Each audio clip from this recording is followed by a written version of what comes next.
All right, so today we're going to take a deep dive into CATIE.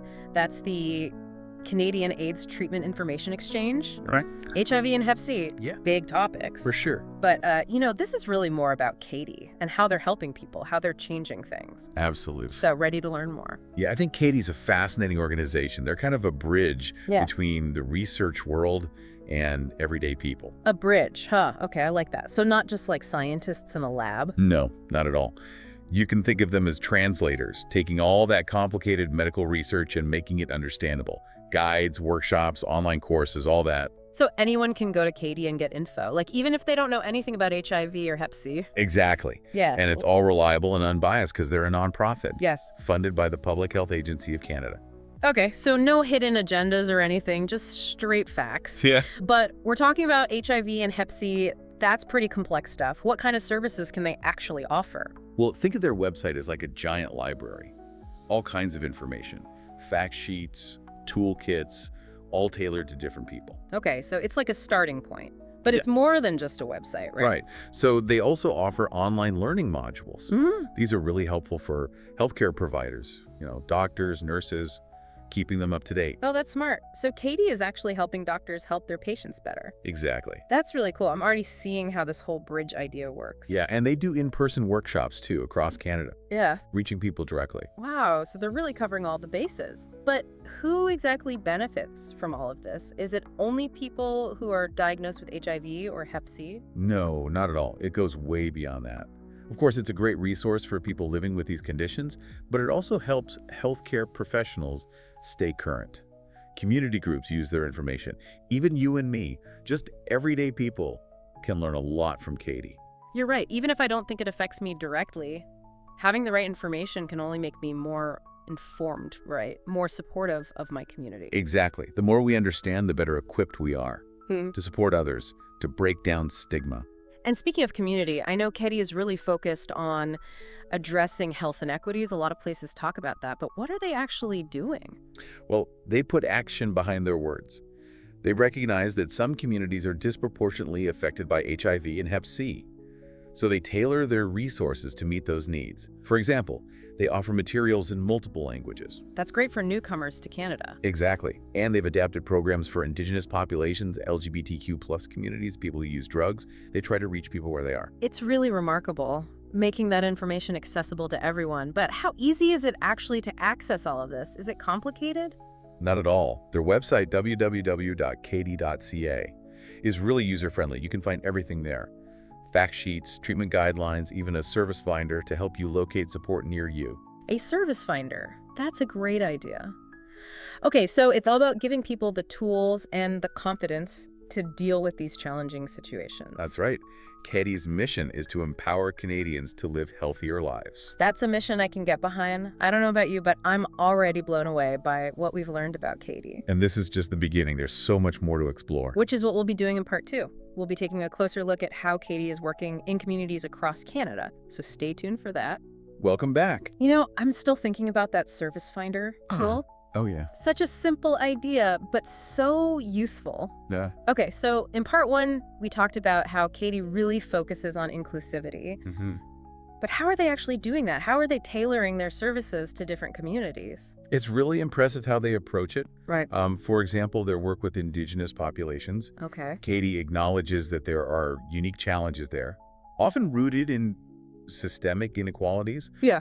lack of access to culturally appropriate health care, all of that. Right, it's not just a one-size-fits-all kind of thing. Exactly. So in this case, they've worked directly with Indigenous organizations and leaders Oh, wow. to develop programs and resources that are culturally sensitive. Makes sense. They've even translated materials into Indigenous languages. Wow, translation.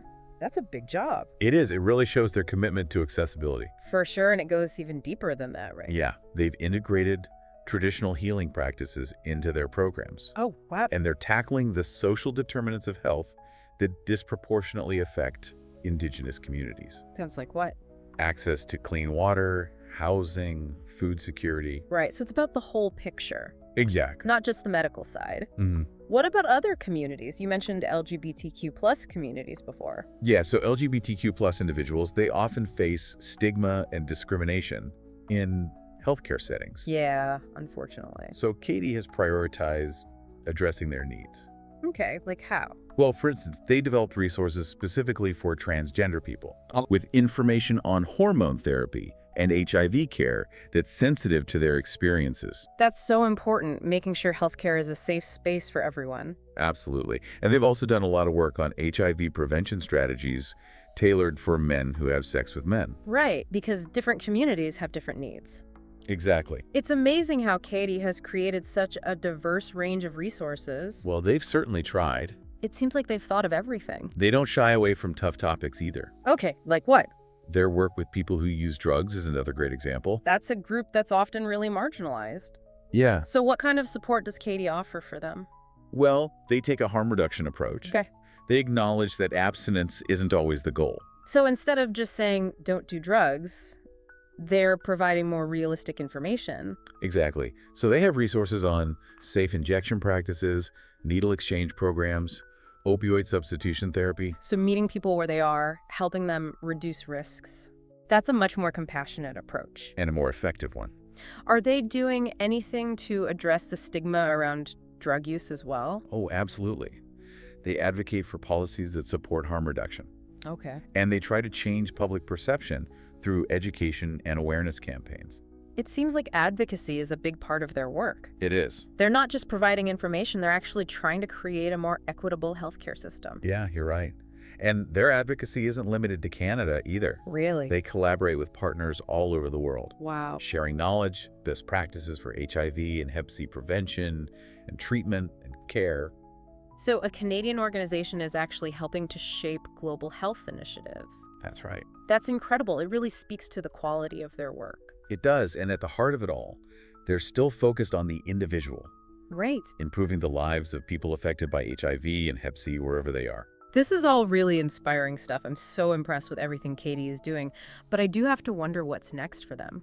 With all the advancements in treatment and prevention, are their services still going to be as relevant in the future? That's a great question, and one we'll be discussing in part 3. Okay. We'll be looking at the future of HIV and Hep C and talking about how CATIE is adapting to those changes and staying ahead of the curve. I'm looking forward to that. It sounds like they're constantly evolving to meet new challenges. They are, and they're committed to making sure their services remain relevant and accessible to all Canadians. So stay tuned for part 3, where we'll delve deeper into the future of CATIE and the fight against HIV and Hep C. It's incredible to think about everything CATIE has already done. You know, supporting different communities, working on global health initiatives. It is, yeah. And it seems like their work is always changing. It definitely is. That's part of what makes them so effective. They're always looking ahead. Okay, so what's on the horizon for CATIE? What are they focusing on as we look to the future of HIV and Hep C? Well, one of the big things is the increasing complexity of care. How so? As treatments get better and people live longer and healthier lives with these conditions, it creates new challenges for healthcare providers. Okay. Yeah, I can see that. Managing long-term treatment, dealing with aging-related issues, providing that holistic care. Right, it's a lot to consider. It is. So CATIE is creating resources and training programs to help healthcare providers navigate all of that. So kind of like those online learning modules we talked about before. Exactly. Those are becoming even more important for doctors and nurses, pharmacists, everyone on the front lines. Makes sense. So they're really equipping healthcare providers with the tools they need to give the best care possible. That's a goal. It sounds like CATIE is almost future-proofing the healthcare system. In a way, yes. But what about the individuals living with HIV or Hep C? How are their needs changing? Well, as people live longer, the focus shifts.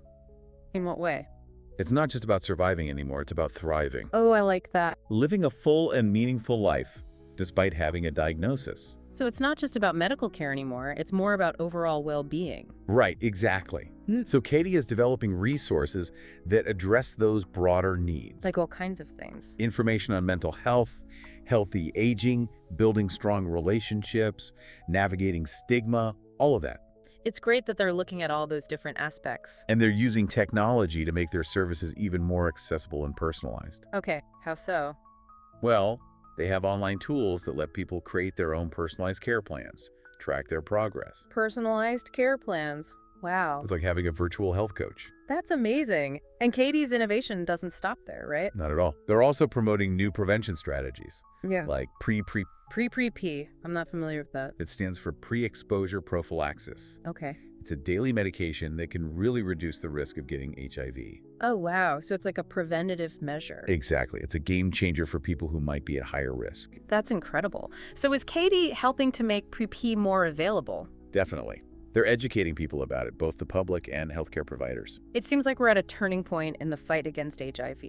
It's amazing to see Katie playing such a big role in that.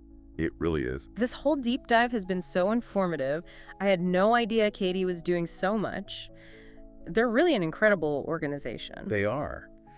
And as we wrap up, I think it's important to remember that they can't do it alone. That's a good point. So how can our listeners get involved? Well, even something as simple as sharing their resources with your network can make a difference. Tell your friends, family, colleagues about Katie and everything they do. Spreading the word is definitely important. What else? Donations are always welcome, of course. And if you want to be more hands-on, there are opportunities to volunteer, participate in events, or even join their advocacy work. So many ways to get involved. I have to say, learning about Katie has been really inspiring. Me too. It's so encouraging to see an organization dedicated to knowledge, compassion, and innovation like that. It's a good reminder that even when things seem really challenging, there are people working hard to make a difference. And we could all be a part of that. Couldn't agree more. Well, that's about all the time we have for today. Thank you for joining us for this deep dive into the world of Katie. It was a pleasure. We hope you learned something new today. Remember to check out their website, www.catie.ca, and maybe even think about how you can support their mission. Until next time, stay curious, stay informed, and stay engaged.